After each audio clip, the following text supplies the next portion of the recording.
پرسیارە گرنگانە لەگەڵ کاربەدەستان و گەورە بەرپرسانی ئیتالیا هیچ گەرنتێکتان وەرگرتووە سەبارەت بە دۆخی ڕۆژاوا و پاراستنی کوردانی ڕۆژاوا؟ دواتر لە ڕۆماوە دەمەوێ خەڵکی هەرێمی کوردستان چاویان لەسەر پێکێنانی کابینەی نوێیە. پەیامتان بۆ پارتی و یەکێتی چییە؟ ئایا بەبێ پارتی حکوومەت پێک دێ و کەی دەسازن؟ ئیتالیا هەمیشە هەڵوێستێکی زۆر دۆستانەی هەبووە بەرامبەر بە گەلی کوردستان و دۆستن چ قەداسەتی پاپا چ وەزیری دەرەوە چ وەزیری بەرگری کە بینیم. طبعا قەداسەتی پاپا زۆر زۆر بەلۆتۆف بوو و دیار بوو زۆریش مطلع بوو لەسەر وەزعەکە و زۆر زۆر يعني بپروژ بو وضع کردستان و وعدیشی دا گوتی که هاتنا عراق دم کردستان. بالنسبة دولة إيطاليا ووزير خارجية ووزير دفاع هر دو تأكيد کرده و لسر پشتیوانی و بردوام بونی پشتیوانی لگلی کردستان ولا پیشمرگه و اوی پیان بکره لگل دوستکانی تریان لأوروپا لگل امریکا وعدیان دا که حول بدن بو اوی پشتیوانی لگلی کردستان بکری و بتایبتی او وضع آلوزه که استا لروجاوا هیا که نابی قدر لکرد بکری. جناب سلام ایسا برای پکینانی حکومت؟ ببره باب پرسیارم کردو؟ بابزم او پرسیاره نکه باشتر. جناب سلام پیامی جناب چیه بو استاکا بو میدیای کردی میدیای باشوری کردستان روجاوا همو میدیا کن هر چه پارچه کردستان پیامی جناب چیه لام بار دخه هستیاره که است در کرد توشمان بوا. پیام من اوه برگری لمافی گلی کرد کن. بلام به هیچ شیوه پشتیوانی لاتندو تیجی نکن. پشتیوانی لو نکن ببیت شری کرد و نتوه کی تر بتایبتی که است لسوریا مثلا عربه شری دو نتوه کارساته نابی کرد برای آوا بچیتن. لبرای دوری آوا بی دوری کی آوا بی پشتیوانی لکرد بکره لمافی کرد بکره. والله لهمان کاتیج دا نابی ریگه خوشکر بی بواوی ببی تشری دونتاو. سردانکی بارستان کاریگری گرینگی هبو. دتوانی هیوادار که آخر بستی است لو چهار روزی که دیگه بکره تو بچن روزی دیگهش و هر واحد دمی بزنم بدست پیش خیلی بارستان مظلوم کوبانی و هر واحد نقل مظلوم و هر واحد تنبارا کوبنا ولا حولیر است بریاره جاری که دیگه کوب بنوا لقاو برپسانی دمشق.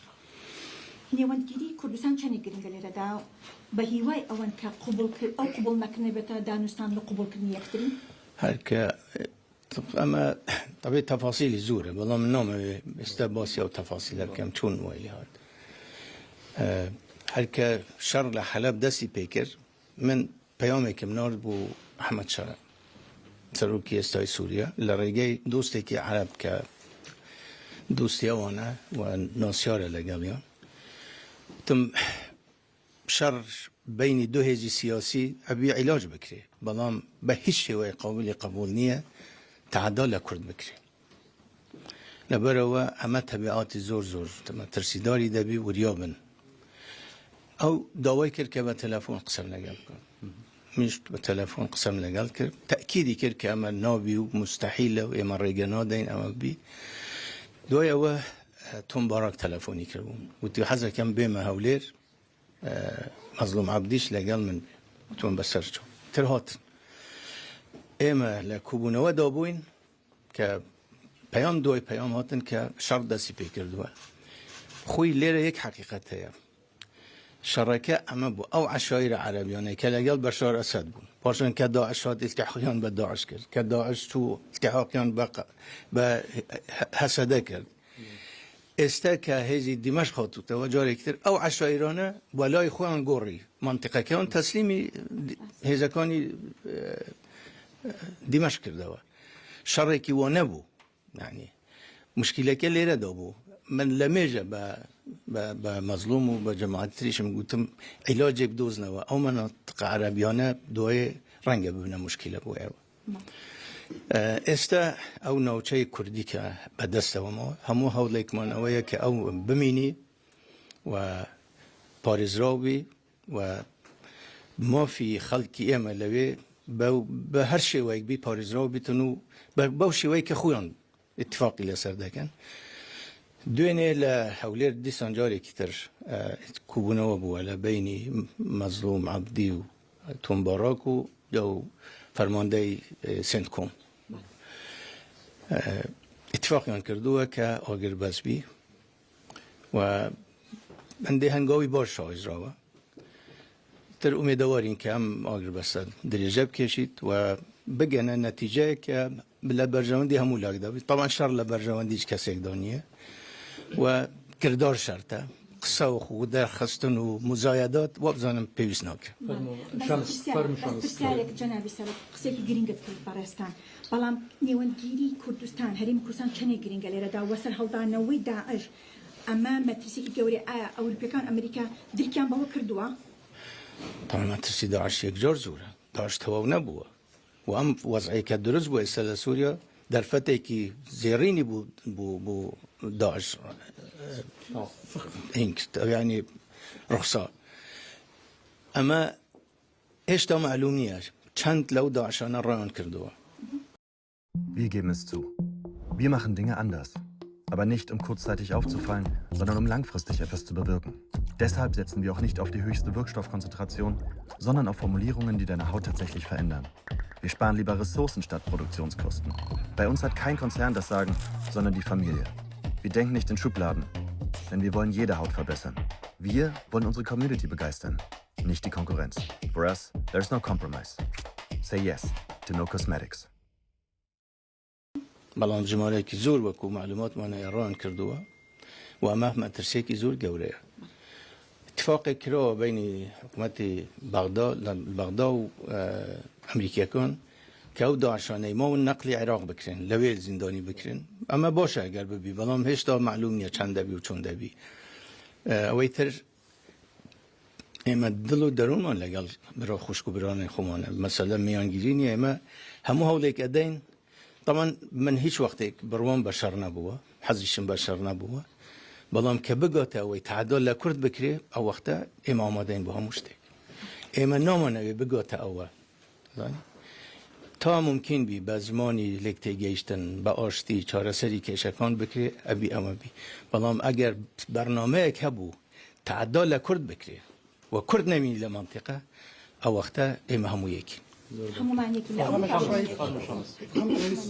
يعني هل أنتم أولا راضون عن الدور الذي يلعبه توم باراك حاليا في المنطقة وهل لمستم في أوروبا في إيطاليا تحديدا وجهة نظر مغايرة عن وجهة النظر الأمريكية؟ الحقيقة القرار بيد أمريكا. أمريكا هي اللي تقرر ماذا ستكون النتيجة وكيف يجب أن يتصرف كل طرف. إيطاليا مع حق الشعب الكردي، إيطاليا ضد الاضطهاد، ضد الاعتداء على حقوق الشعب الكردي، وإيطاليا من الدول المشجعة للولايات المتحدة وللناتو أيضا أن يدافعوا عن حقوق الشعب الكردي لكنهم مع الحل السلمي وليسوا مع التصعيد. الكل مع الحل السلمي طبعا. من إذن يتعنت الآن ويصر على الحل العسكري؟ في ظل هذه الظروف تظهر مجموعات ربما تفسد الوضع بكامله، ربما تخلق فتنة يصعب السيطرة عليها. الظروف مهيئة لخلق فتن من قبل أي مجموعة. جناب سەرۆک هەموو چاوان لەسەر ڕۆژئاوایە و لەسەر هەوڵەکانی جەنابتە بۆەوەی بتوانرێتن کە کورد لەو قەیرانەی تێکەتیە ڕزگاری ببێت. بەڵام ئەوەی کە هەیە من دەمەوێت پرسیارەکەی من تایبەت لەسەر کۆبانێ بی. کۆبانی ئێستا جودا کراوەتەوە لە هەموو بەشەکانی دیکەی هەر سێ لایەکەی جیرایە و لایەکەی دیکەشی وڵاتێکی دیکەیە.